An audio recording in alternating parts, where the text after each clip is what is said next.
So, proceed na po tayo sa rational equation. Since rational equation natin, meron tayong given example. We have 2x minus 1 all over x plus 1 is equals to 5.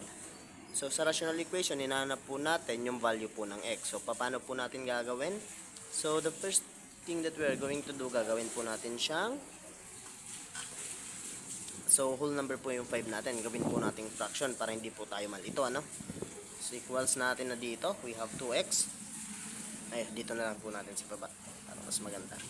We have 2x minus 1 all over x plus 1 is equals to 5 over 1. 5 over 1 is also equals to 5. Nakukuha. So, dating gagawin, kukunin natin yung LCD. Paano natin makukuha yung LCD? Least common denominator. Ano yung LCD natin? X plus 1 and we have 1. So, yung gagawin natin, lalagay natin yung x plus 1 tulad ginawa natin kanina.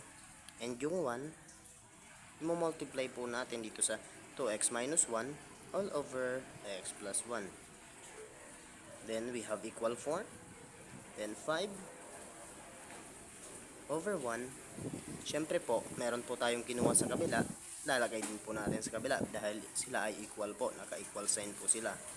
X plus 1. So, i-multiply din natin sa 5 over 1 ang x plus 1 and 1. Okay. Sunod natin gawin dito, since we have already same term, pwede na po tayong mag-cancel out. Cancel out na po natin ng x plus 1, cancel out din natin ng x plus 1. So naman dito, pwede natin mag-cancel out ang 1, cancel out ang 1. So 1 times 2x minus 1, syempre yung sagot dyan 2x minus 1 pa rin.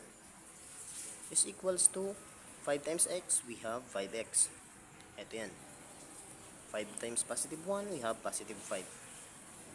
Kukuha. Then, sunod na gagawin po natin, yung 5x na to, still lang po natin siya dyan. Is equals to, since ito, we have positive 2x, transpose po natin siya sa kabila. So, yung 2x na to, punta po natin dito sa kabila. Magiging na siyang 5x. Yung 2x natin, positive, magiging siyang negative since transpose natin. Nakukuha. So, ito naman, ating whole number, which is positive 5. Pupunta din naman natin to dito sa kabila para magsama po yung mga may x, mga 5x, ito may mga variable x, din yung constant para sa constant. This is positive, magiging siyang negative 5 minus 1. So, negative and negative, pag pinagsama, negative pa rin. Then, add natin, we have negative 6 is equals to 5 minus 2 is equals to 3x.